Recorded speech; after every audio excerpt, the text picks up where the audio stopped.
ദൈവത്തിൻ്റെ അതിപരിശുദ്ധനാമം മഹത്വപ്പെടുമാറാകട്ടെ. ഈ വിലയേറിയ പ്രഭാതത്തെ ഓർത്ത് കർത്താവിനെ സ്തുതിക്കുന്നു. ഈ രാവിലെയും പ്രാർത്ഥനയോടെ തിരുവചന ചിന്തയിലേക്ക് പ്രവേശിക്കേണ്ടതിന് ഒരവസരം കൂടെ കർത്താവ് നമുക്ക് നൽകി തന്നു. ദൈവത്തിൻ്റെ വലിയ കൃപയ്ക്കായി ദൈവത്തെ സ്തുതിക്കുകയും മഹത്വപ്പെടുത്തുകയും ചെയ്യാം. യെശയ്യാ പ്രവാചകന്റെ പുസ്തകം 64-ാം അധ്യായം 8-ാം വാക്യം ഈ രാവിലെയുള്ള ചിന്തയ്ക്ക് വേണ്ടി വായിക്കുന്നു.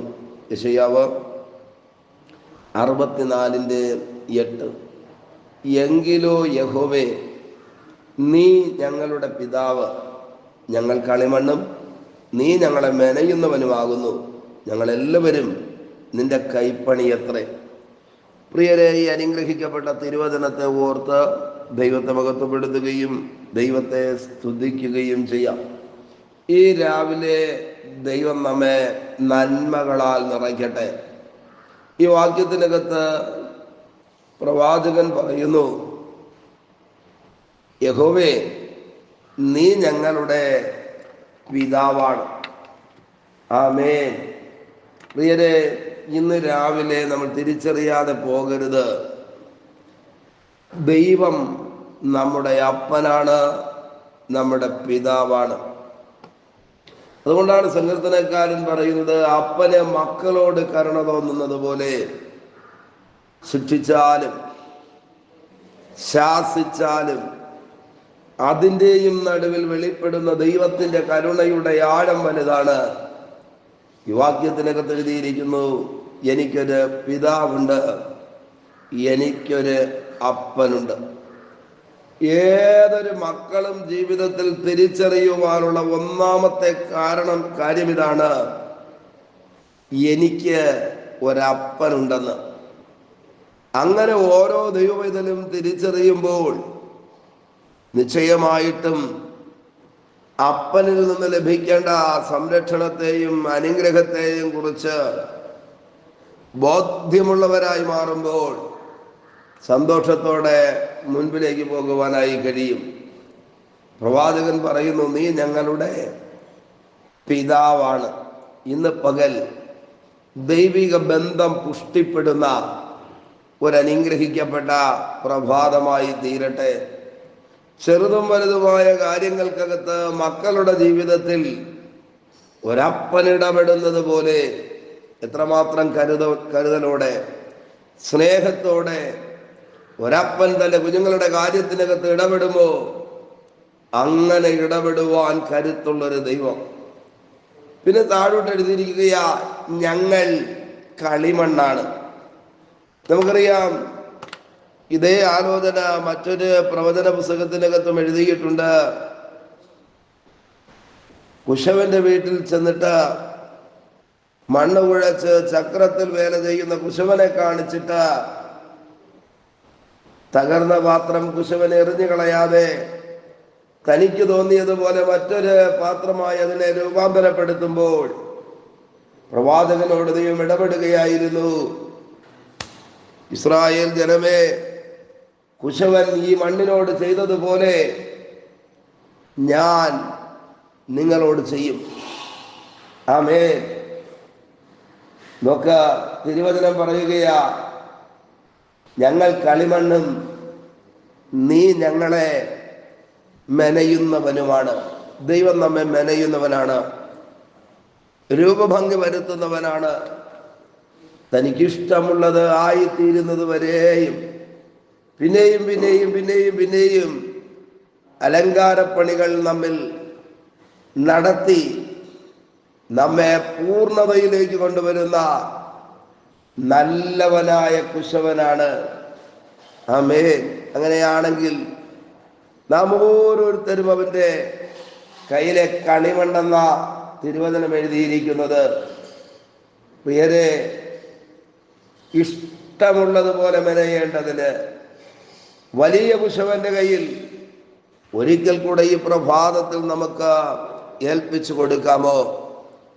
ആകുലതകളും ഭയങ്ങളും നിരാശകളുമൊക്കെ മാറി ദൈവത്തിൽ ആശ്രയിച്ച് മുന്നേറുവാൻ കഴിയുന്ന ഏറ്റവും ശ്രേഷ്ഠവും അനുഗ്രഹിക്കപ്പെട്ടതുമായ നല്ലൊരു പ്രഭാതമായി തീരട്ടെ.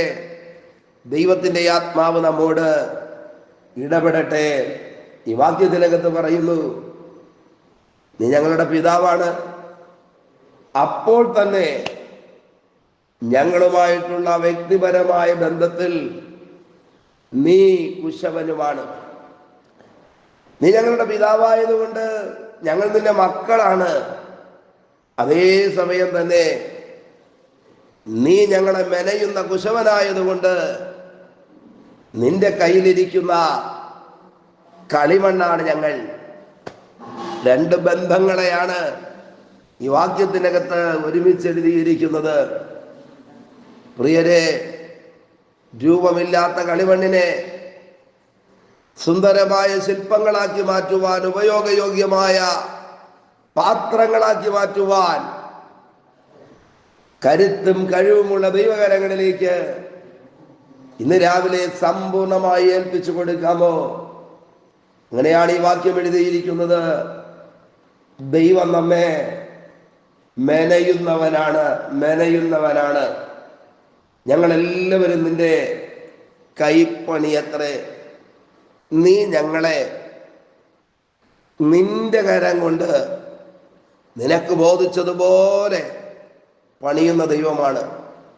അങ്ങനെ വിശ്വസിക്കുവാൻ എത്ര പേർക്കുന്ന പകൽ കഴിയും? ഞങ്ങളുടെ അപ്പനാണ്, അതുകൊണ്ട് തന്നെ ഞങ്ങൾ നിന്റെ മക്കളാണ്. മറ്റൊരു ബന്ധം കൂടെ പറയുകയാ, നീ നല്ലവനായ കുശവനാണ്, നീ മെനയുന്നവനാണ്. ദൈവമേ, നീ മെനയുന്നവനായതുകൊണ്ട് നിന്റെ കയ്യിൽ ഞങ്ങൾ കളിമണ്ണാണ്. മെനഞ്ഞെടുത്തുപയോഗ പാത്രങ്ങളാക്കി മാറ്റുവാൻ നിനക്ക് പരമാധികാരമുണ്ട്. ഞങ്ങളുടെ മീതെ നിനക്ക് അധികാരമുണ്ട്. അങ്ങനെ വിശ്വസിക്കുകയും പറയുകയും ചെയ്യുന്ന എത്ര പേരുണ്ട്? ഇന്ന് പകൽ കർത്താവിൻ്റെ ബലമുള്ള കരങ്ങളിലേക്ക് ഏൽപ്പിച്ചു കൊടുക്കാമോ? നമ്മുടെ അപ്പനും നമ്മുടെ കുശവനുമായിരിക്കുന്ന ദൈവം, ആമേൻ, നമ്മൾ അവൻ്റെ മക്കളും മെനയുവാൻ തക്കവണ്ണം കളിമണ്ണുമാണെന്നുള്ള തിരിച്ചറിവോടെ ദൈവകരങ്ങളിലേക്ക് ഏൽപ്പിക്കാമോ? ഈ വർഷത്തിൻ്റെ അവസാനത്തെ മാസങ്ങളിലേക്ക് നമ്മളെത്തിയിരിക്കുകയാണ്. നിശ്ചയമായിട്ടും ദൈവിക ബന്ധം പുഷ്ടിപ്പെടുന്ന, ദൈവം നമ്മെ മെനയുന്ന നിഗ്രഹത്തിൻ്റെയും അത്ഭുതത്തിൻ്റെയും ദൈവകൃപയുടെയും നല്ല പ്രഭാതമായി തീരട്ടെ. ഇന്നിൻ്റെ അനുഗ്രഹത്തിന് വേണ്ടി ഒരുമിച്ച് പ്രാർത്ഥിക്കാം ദൈവത്തോട്. പരിശുദ്ധ ദൈവമേ, സ്വർഗസ്ഥ പിതാവേ, അപ്പാ, ഈ വിലയേറിയ പ്രഭാതത്തിനായി സ്തോത്രം. ഈ സന്ദേശം കേട്ടുകൊണ്ട് പ്രാർത്ഥിക്കുന്ന മുഴുവൻ പേരെയും ദൈവകരങ്ങളിലേക്ക് ഏൽപ്പിക്കുന്നു. സർവശക്തൻ എല്ലാവരെയും അനുഗ്രഹിക്കുന്നത് കൊണ്ട് നന്ദി. പൊന്നുകരങ്ങളിൽ വഹിക്കും അധികാരമുള്ള യേശുവിൻ്റെ നാമത്തിൽ പിതാവേ, amen, amen. Okay, God bless you. ദൈവമായ കർത്താവ് എല്ലാവരെയും ധാരാളമായി അനുഗ്രഹിക്കട്ടെ. ആമേൻ, ആമേൻ.